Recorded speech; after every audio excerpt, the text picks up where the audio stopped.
My blood splattered the floor as my mother's ring sliced my face. "Ungrateful brat," she hissed, demanding money for my sister again. My daughter's terrified scream pierced my soul as Dad pinned me against the wall. 30 years of abuse crystallized in that moment. They had no idea what I'd secretly done 3 months ago. Power shifts without warning. The sound of my own blood dripping onto the hardwood floor seemed impossibly loud in the sudden silence. My vision narrowed to crimson droplets soaking into the beige rug. The one I'd saved 3 paychecks to buy.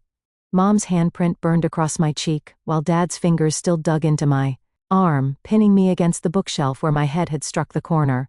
Ungrateful brat, Mom's fat, her wedding ring catching the afternoon light as she reached for her purse. "You think you're better than us now." Behind her, Ava, my 8-year-old daughter, stood frozen in the doorway. Her small hands trembling as she witnessed what I'd spent years protecting her from. The truth about my family. "Mom," she cried, running toward me. But Mom blocked her path. "Stay out of this, little girl," she snapped. "Maybe if your mother listened like Kayla does, she wouldn't get punished. My name is Nicole, I'm 34, and a single mother." This is the story of how I reclaimed my worth after my family tried to break me. I could feel warm blood trickling down my temple as I struggled to stand, my legs unsteady beneath me. The text message that had started this nightmare still glowed on my phone screen on the coffee table. "Rent is due, help your sister out. We raised you better than this." 2 hours after ignoring that message, they had shown up at my duplex. No warning. Mom hadn't knocked. She'd banged on the door like a debt collector. Dad had stood behind her with that smug look he always wore when he was about to lecture me. "Why aren't you answering our messages?" Mom had demanded as I opened the door. "I've already told you, I can't pay Kayla's rent this month," I'd replied, my voice steadier than I felt. Ava's dental procedure had emptied my emergency fund. My 28-year-old sister's refusal to hold a job wasn't my emergency. "Oh, so your daughter's dentist bill is more important than your sister's roof," Dad had said sarcastically, stepping inside without being invited. "I'm not responsible for her lifestyle," I'd responded, standing my ground. She had options. She chose not to work. "Don't put that on me." That's when things had escalated. Mom had thrown her purse across the room, screaming. Then the slap, hard and sharp. Dad grabbing my arm, shoving me toward the wall, my head hitting the bookshelf. Now they sat on my couch like they owned the place. My bleeding temple didn't matter. My daughter crying in the corner didn't matter. All they cared about was Kayla's rent. "We'll leave when you transfer the money," Dad barked. "Until then, we'll stay and make sure you don't waste any more of it." I looked at Ava's tear-streaked face, her eyes wide with fear and confusion. Something inside me, something that had bent and yielded for years, suddenly hardened. "Get out," I whispered, my voice like ice. Mom laughed. "Or what? You'll call the police on your own parents? Even you're not that pathetic." I didn't respond. I simply walked to Ava, took her hand, and led her to my bedroom. I locked the door behind us, my fingers trembling against the brass knob. Ava lay beside me that night, holding my hand in the darkness. "Mom," she whispered, "why do Grandma and Grandpa hate you?" I didn't answer. I didn't have the words. But in that moment something in me cracked. Then shifted. I stared at the ceiling, connecting dots I'd been avoiding for years. The way my parents had always favored Kayla, the increasing demands. For money, the emotional manipulation, and now physical violence. Morning light filtered through the blinds as I listened to my parents moving around in my living room. They had refused to leave, camping out on my couch all night. I dressed Ava carefully for school, helping her into her favorite blue dress, covering my swollen eye with sunglasses. The mirror showed a purpling bruise along my hairline, impossible to completely hide. "We're going to be okay," I told her, my voice steadier than it had been in years. She nodded, solemn and trusting in a way that made my heart ache. We slipped out the back door while my parents argued in the kitchen.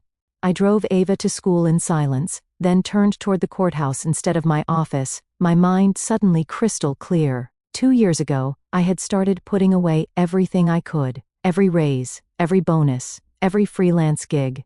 I wasn't just saving, I was investing. And one of those investments was quietly buying the very house my parents lived in. The one I grew up in, a foreclosure cheap. I bought it through an LLC with money from my IT job savings and a loan from my former boss. He became a silent investor after I helped save his company thousands with my freelance security work. They never knew. The bruises on my arms and the fresh medical report from the hospital I visited right after dropping Ava at school were enough. They pushed through an emergency restraining order by noon. They hurt me in front of my daughter because I wouldn't pay for my sister's rent. I told the officer, my voice steady. He didn't even blink. "You did the right thing," he said. "Let us handle the rest." After leaving the courthouse, I sat in my car and reached out to the property manager of my childhood home. The one my parents were still renting month to month. "Are they behind on rent again?" I asked, already knowing the answer. "They've skipped 3 months," she replied. "We were about to send them a notice." "Don't," I said. "Let me." That night, my parents had the audacity to text me from a different number, since I had blocked their regular phones after getting the restraining order. "Dad, you've embarrassed this family." "Mom, Ava needs to learn who the real villains are." "Dad, you'll regret choosing outsiders over your own sister." The blue light of my phone illuminated my face in the darkness of my bedroom as I read their messages. My fingers hovered over the screen, then I set the phone down without replying. "I blocked this number too." They didn't know I had already sent them a certified letter with a 30-day eviction notice. They didn't know what was coming next, but Kayla did. A week later, I bumped into her at the grocery store. She looked at me like I was dirt. Her cart filled with expensive hair products, while mine contained budget pasta and sale vegetables. "You're still playing the victim," she scoffed, tossing another luxury item into her cart. "You mean the victim of your freeloading?" I said calmly. "I'm not playing anything. You're about to watch the stage crumble beneath your spotlight." She blinked, confused. "What are you talking about?" I didn't answer. Some people only learned by falling. The eviction letter arrived at my parents' house the next morning. Mom called me screaming through the phone from yet another new number. "How could you do this to us?" I answered without emotion. "The same way you could hit your daughter in front of her child. Easy. Where are we supposed to go?"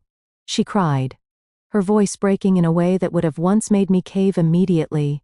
"That's your problem," I said. "But if you need help, maybe Kayla can pay your rent." There was silence on the other end. Then she hung up. For the first time in my life, I didn't feel guilty. I felt free. The weight of their expectations, their demands, their disappointment, all of it lifted in that moment of standing my ground. The next week was chaos. My parents tried to contact mutual relatives, painting me as cruel, ungrateful, mentally unstable. I stayed quiet. I didn't need to defend myself. The restraining order spoke volumes, and those who knew me, really knew me, understood. Instead, I picked Ava up from school with a calm heart and told her, "We're moving." Her eyes lit up. "Really? Where?"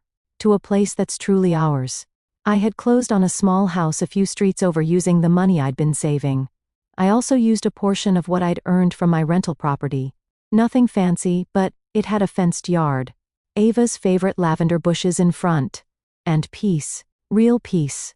Meanwhile, my parents were frantically trying to find housing with Kayla, who, according to my cousin Sarah, who still kept in touch with them, was now too busy to help. Poetic? I didn't feel vengeful. I felt healed. But the final confrontation was still to come. One that would happen, face to face. Exactly 30 days from the date on the eviction notice, I stood across the street from the house I once called home. The property manager had confirmed they had to be out by noon, and I wanted to ensure they complied with the eviction order. The front yard was cluttered with plastic bags, half-broken furniture, and my mother's prized patio swing now rusted at the base. My father paced like a caged animal. Kayla wasn't there. According to Sarah, she had flown to Miami to clear her head. I crossed the street slowly, Ava holding my hand. Her tiny fingers squeezing mine tighter the closer we got. She had a backpack over her shoulder with her sketchpad sticking out. I hadn't planned for her to witness this, but she had asked to come.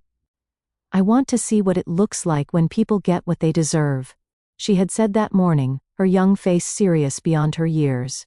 The moment they saw me, my mother rushed forward, dragging a suitcase behind her. "Nicole, you can't be serious," she snapped. Her face flushed with anger and humiliation. Where your family, you're throwing us out like garbage. I looked at her without flinching, remembering the sting of her palm against my face, the sound of Ava's frightened cry. I was garbage to you when I needed protection.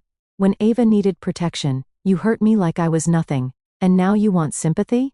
My dad stomped toward us, his shadow falling across Ava, who pressed closer to my side. You think money gives you power? He growled. You've become arrogant. You're just a tenant who bought herself a crown. No, I said. I became the landlord of my own life, and yours. He reached for my arm, but this time I didn't freeze. I didn't cower. Touch me again, I said sharply, and the police will arrive faster than your next lie. He stopped. Something in his eyes shifted. Maybe for the first time he realized he couldn't scare me anymore. Ava stepped slightly forward, her chin raised in a gesture so like my own that it made my heart swell with pride. You shouldn't have hurt my mom, she said. Voice quiet, but clear. You lied about love. My mom's lip trembled, but she didn't apologize. She never did. You'll regret this, she hissed, clutching her handbag like it contained the last of her dignity. No, I said. I regretted letting you stay this long. They stood there, two people stripped of control, their pride scattered in the driveway like the belongings they'd neglected to pack properly. They had always held power over me through guilt, silence, and fear. But today, the roles reversed, and it felt like breathing for the first time. Let's go, I said to Ava. We walked back toward our car, not looking back. The weight of their gaze on my shoulders felt different now, impotent, rather than crushing. Later that evening, I poured us both tea, hers chamomile, mine green. She sat across from me at the new kitchen table in our tiny home. The lavender bushes outside caught the golden hour light, swaying like they'd been waiting for us. Do you feel better now?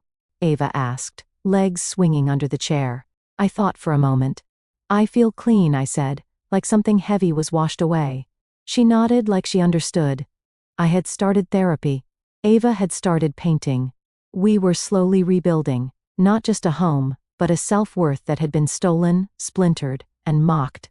A few weeks later, I got a message from Sarah. She had stayed in touch with both sides of the family and told me my parents were now staying in a one-bedroom apartment, above a closed nail salon.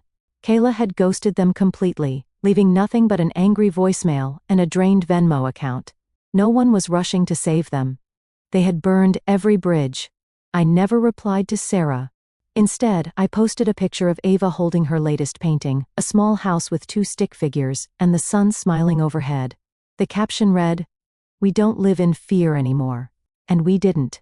I made the decision that day to permanently cut all ties with my parents and Kayla. The restraining order was extended indefinitely, and I told Sarah I no longer wanted updates about them. That chapter of our lives was closed forever. Before you go, here's a quick bonus for sticking around. If you enjoy stories about personal growth and transformation, check out my recommended audiobook selection. There are so many inspiring titles that can help you on your own journey of healing and self-discovery.